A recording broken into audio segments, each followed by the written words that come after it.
Okay, let's get underway here. Um, I think we're right on time. It's 1:01. For those of you who've just joined us, my name is Bill Doan, and I am one of the co-founders of Aptitude Digital. We're a digital marketing and web development agency based out of Halifax, with an office in Vancouver as well. I'm joined here today with Chris Brown and who's also a co-founder of Aptitude, and David Bell. Chris, are you on there? Would you like to give a little introduction to yourself? Yeah, I'm here. Can you hear me? I can. Like Bill said, I'm one of the co-founders of Aptitude. I'm responsible for basically I lead the delivery team that is responsible for hosting and support, project development, and client care. I guess part of hosting and support. So, yeah. Well, David. Hi everyone. My name is David Bell. I am the lead digital marketer here at Aptitude. I work with clients on a day-to-day basis to come up with strategies that are unique to them, that also help them achieve their digital goals, whether that be leads, sales, or any kind of just publicity. Fantastic. So today we're going to talk a little bit about how small and medium businesses should go about deciding their marketing budgets during the COVID-19 crisis, and the upcoming recession that's going on. If you haven't used a Zoom webinar before, there's a Q&A tab that's available, and you can go in there and post questions. And at the end of our presentation, we'll answer your questions. We're going to do our absolute best to keep this in the 25-minute time frame, just because it's I find that's a nice, easy time frame for everybody to commit to and get some factual information through and something to think about and carry on with your day.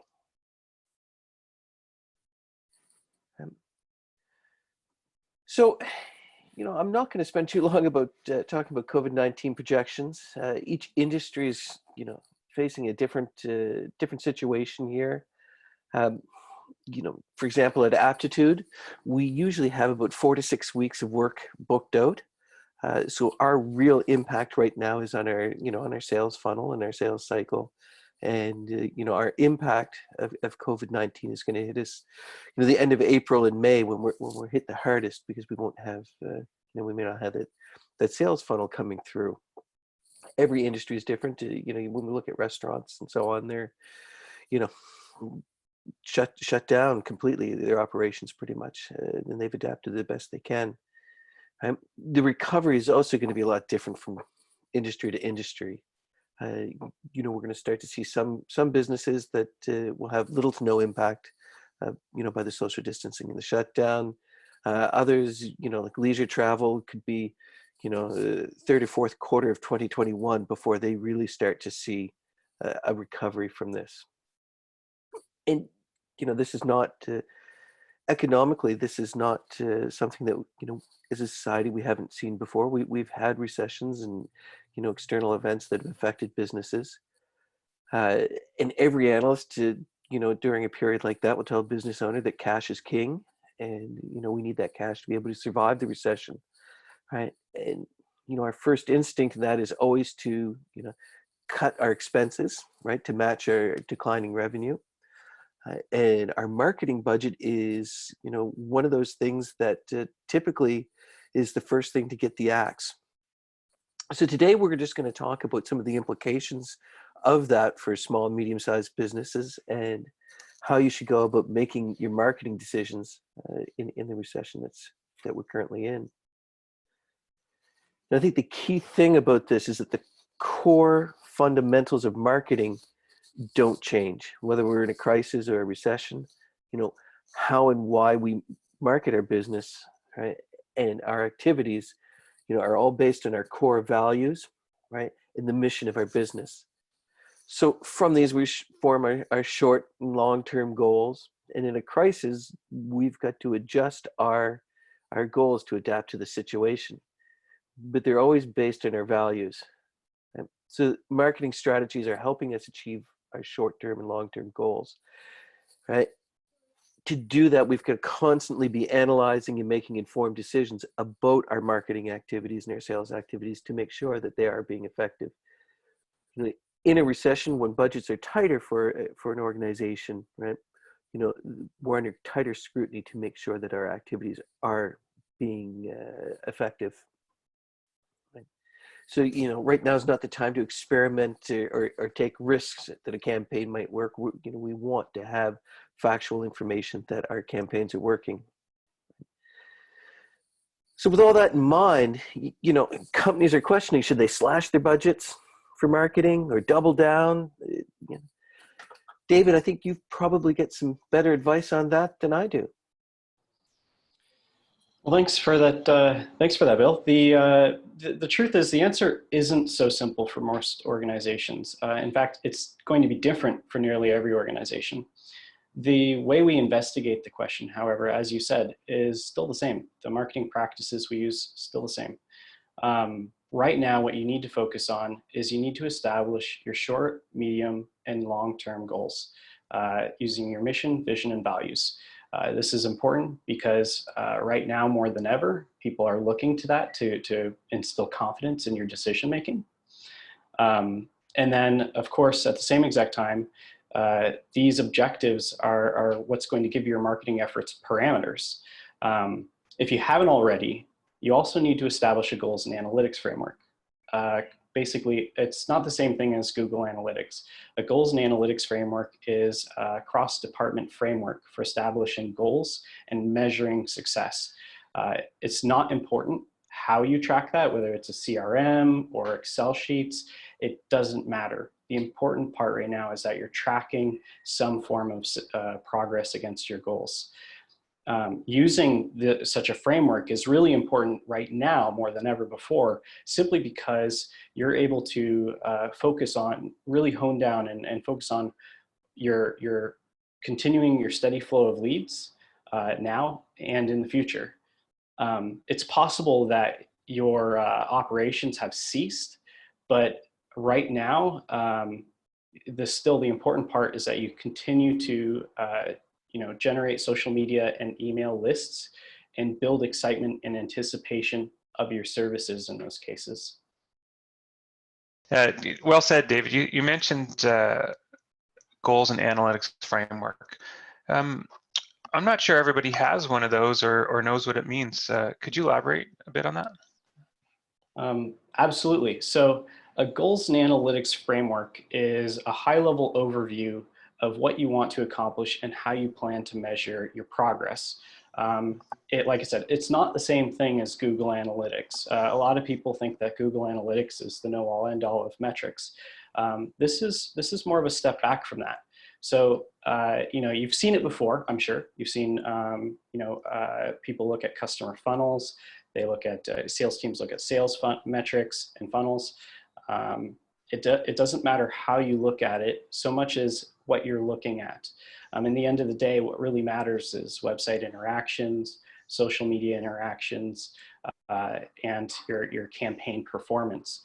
So tracking that, it's really valuable, but what's truly invaluable is when you start to combine those different concepts in between departments. So like if you have a sales department and you have a marketing department, if you're able to look at things like lead by source, customers by source, medium, and campaign, or revenue by campaign, like those are absolutely invaluable right now. That's what you need to be focusing on. And like I said, it doesn't matter if you're using an Excel sheet or a CRM to track this information. It's just important that you understand where it is. So this way, like I said, this way you can focus on that lead generation and continuing to pursue your leads and pausing all efforts that don't work. So I think you're saying that we should kind of go ahead and work with, use what works now, right? What if what normally works doesn't work right now because it's a pandemic? That is an excellent question. Right now, in such cases, what's really important is that you need to use, first off, the goals and analytics framework will allow you to identify such situations by different sources. So it's what may have changed might only be one avenue. So you need to identify that. The second part of that is that you just need to communicate with your clients and leads and set expectations and get feedback. That's really important right now. Gotcha. Okay. So Bill, let's say you've got your missions, your vision, your goals, analytics, framework in place. What should the companies be doing right now?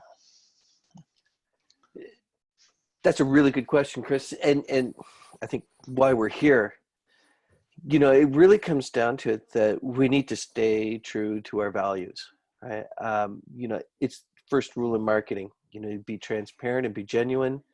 A crisis and how a company reacts to it's a true test of their character. You look at Disney, close their parks right away because one of their core values, right, is the safety of their cast members and their guests, right? Distilleries across Nova Scotia, stopping making rum and started making hand sanitizer. I'm a little worried about my rum supply, but that's it. That's okay. Accounting firms, have been offering white papers and webinars on, how to navigate the federal wage subsidies that are coming through. At Aptitude, we have a document we call the Aptitude Compass, and that's our core values and our mission and statements, etc. They guide us on how we operate as a company and how we perform our marketing. Right? And one of the core tenets of the Aptitude Compass is acknowledging that our success is 100% reliant on the success of our clients. So that's why we're doing something like this webinar to help our clients and hopefully potential clients weather this crisis and come through ahead. It's about communication, right? Everybody should be communicating early and communicating often. The last thing that we want is for a client to wonder, if we're open, if we're operational. There's so many channels that we need to keep updated. Our website, our Google business listings. If we're a bricks and mortar location, and our retail locations are closed, make sure that that's updated on our Google business listings.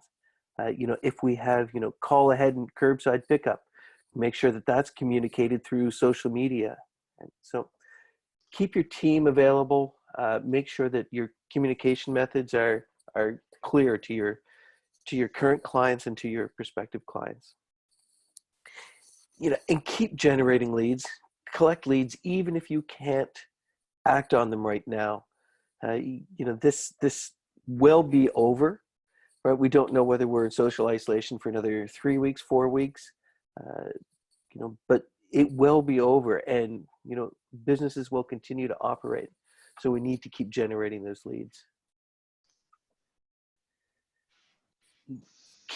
Another key thing that David was talking about was reviewing your marketing plans. Right? Understand where you get your leads and sales, that generate sales. Make sure that you have a framework in place.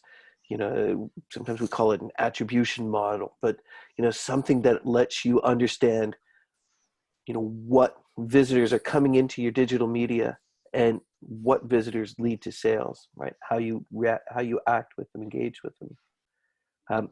Assess the competition and look for what they're doing and see opportunities there. Right? Pause any poorly performing marketing efforts, right? Make sure that you have clear metrics about what's working and what's not. And if it's not working, stop it. That's a key thing to take away. Be open to change and adapt. We've got to be nimble in this environment right now. We talked about the distilleries, making hand sanitizer, restaurants, using skip the dishes and and Uber and DoorDash and all kinds of different places to get delivery out to their clients.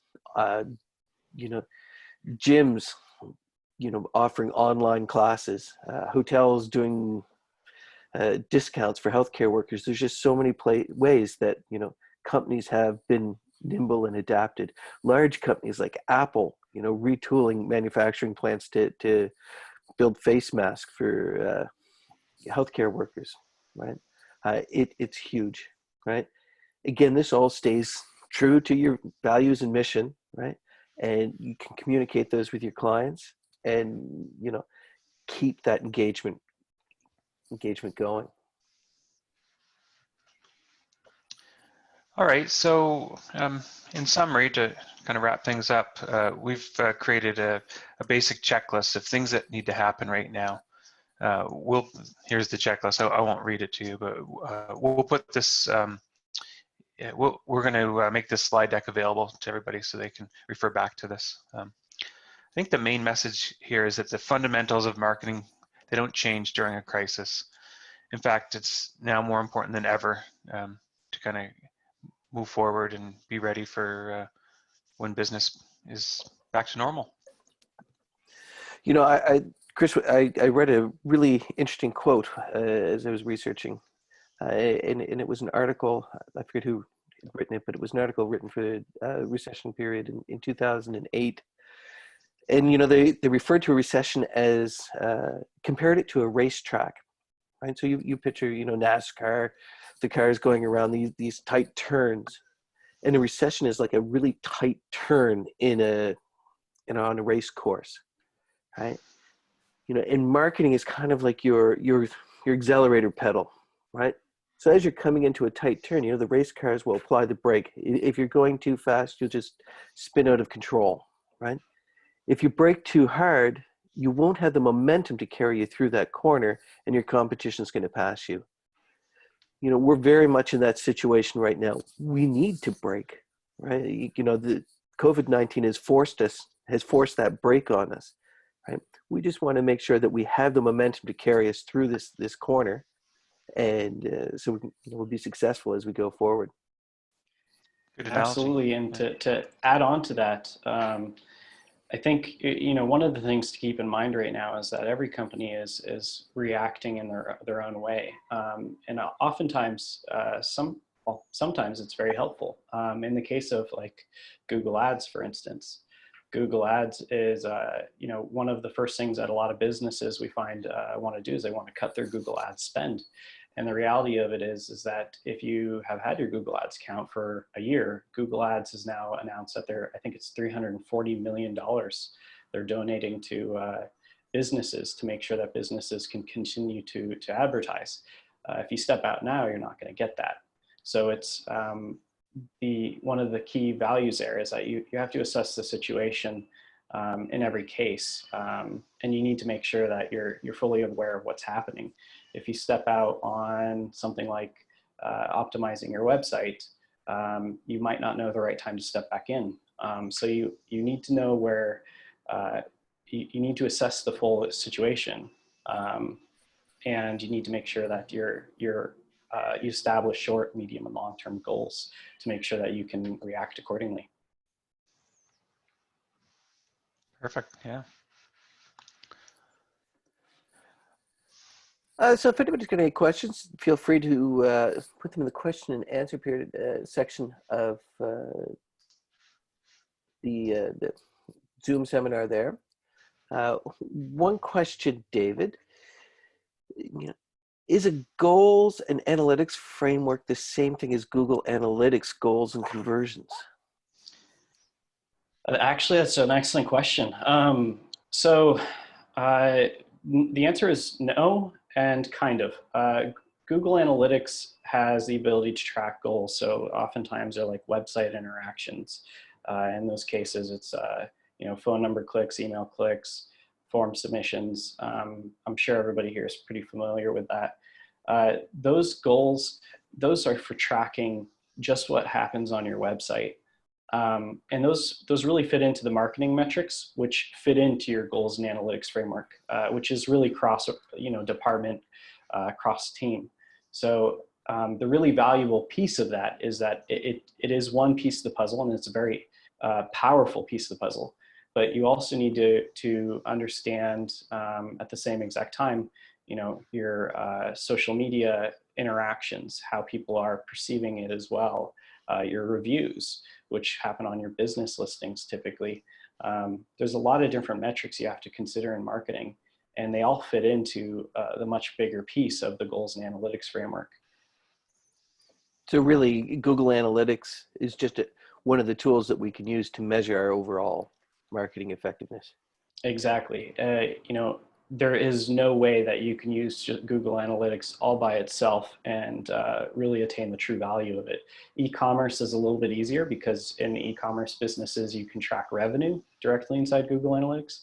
But even then, the reality of it is that you really need to understand where your leads and sales are coming from. And like you said, the attribution models, you need to attribute it to different things like a campaign, a business listing. And through these different efforts, you're able to start stepping back and saying, okay, that's working, that's not. Let's go ahead and change the thing that's not, and let's keep the thing that's working.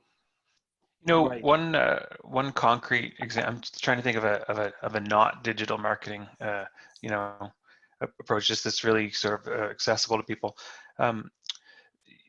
Some people have registered like 10 phone numbers, and they'll run a billboard campaign and put phone number one on that billboard, and Yellow Pages might have phone number 2, and then they'll look at the call reports from the phone company and see which one gets more calls. I mean, that's just a real simple idea of analyzing where your traffic comes from. Obviously, it's very different within Google Analytics, but the concept's the same, isn't it, David? Oh, absolutely. It's also the same thing for something as simple as like a Craigslist or Kijiji ad. It's knowing where your money is going and knowing what you're getting in return. And like I said, it doesn't matter if you put it in a CRM, it doesn't matter if you have a fully integrated system across your company, or just an Excel sheet where you're just saying, if you only get a few leads or sales every single month, and that's all your business needs, an Excel sheet will work just fine. You don't need to make it any more complex than it needs to be. David, another question that's come in. What would you say is the most important priority for a content manager in the current environment? That's an excellent question. I love it. So the most important thing you could do right now is, I like to think of it as feedback loops. There's a forward feedback loop in service, and there's a backward feedback loop in service. And so when a person, when you're trying to figure out what you need to focus on content marketing wise, first off, you have tons of channels, more channels now than you've ever had. So you need to identify where your customers are or where your leads are, whatever you're trying to communicate with right now. And then you need to, one, set a forward feedback loop. So set expectations. If they contact you and are either considering your services or already are paying for your services, you need to tell them what's going on in your organization right now. And you need to say, it needs to be more than just we're monitoring COVID-19. That's not valuable. It doesn't give any, it doesn't set any expectations. You need to say, hey, our operations in this way have changed. Our hours have changed. This, our website, for instance, set that expectation, and we sent out an email. We even posted some lighthearted stuff on social media. So those are all examples of ways that you can communicate on a forward feedback loop, and a backward feedback. Oh, go ahead. So for example, just like a concrete example for Aptitude, we made it clear to our customers, it's business as usual. Everybody's working at home. We've got our VoIP system connected, phone calls, emails, help desk, everything that you're used to, it was working. Rather than letting people assume things are as normal, we told them things are normal. The only difference is our employees at home. So that's like an example of what you're getting at? Absolutely. And yes, and as far as prioritizing them, so I think there's another piece of information that you're looking for there, so I'll get into that in a second. But as far as prioritizing them, the number one thing is talk to your existing customers, tell them what's going on. Number two is contacting your leads. And if you have any, tell them what's going on. Keep in mind, if you have their information, they're an email marketing list essentially. And most companies would kill for an email marketing list, especially now. So realize the value in that. And then I would say that as far as figuring out the channels to communicate moving forward, like actually marketing, what you need to do is you need to look for, one, identify changes in your customers' habits or patterns, behavioral patterns. And then two is identify what your competition is doing, and either look at ways that you can fit right into, do something similar, or look for ways that you can stand out. So now is a really amazing time to help communities, as an example. So if your organization has any way of benefiting the community and helping the community, don't do it for the sake of getting more customers. Do it for the sake of giving back because you can. And you're going to get backlinks, you're going to get social media attention. There's a lot of benefit there. It also ties in with staying true to your core values and mission of your organization, that you need to make sure that content is meeting your goals ultimately. Yep. And there's a lot of questions there. So don't be afraid. I once read somewhere that Walt Disney himself, since I love that we had that quote in there, but Walt Disney himself prided himself on the fact that he would, whenever he had a question, he would ask the customer. He would ask the leads, the people he wanted to understand. He just asked them. People love giving their feedback. Listen to them. Good, great one. So I want to keep ourselves, we said we'd keep this around under 30 minutes. 25 minutes was our goal. Again, just because, even with social distancing, we're all leading really busy lives right now. We are recording this webinar, and it will be available on our website either later this afternoon or tomorrow morning. We're constantly reading and researching, the latest marketing trends and how companies are dealing with COVID-19 and adapting their digital strategies. When we find something useful, we've been putting that up on our blog. So feel free to reach out at any time and let us know if you have any questions. We're here to answer questions and help you if we can. David, Chris, did you have anything to add? Oh, No, I think that pretty much sums it up. I think that does sum it up. Is there any more questions? We good? Yeah, I think that was it. That was all the Awesome. questions. All right. Fantastic. Well, thank you all very much for joining us this afternoon. This has been a fun experience for us, and we expect to do a few more of these webinars over the next couple of weeks. And I wish everybody a safe and socially isolating Easter weekend. Take care. Take care.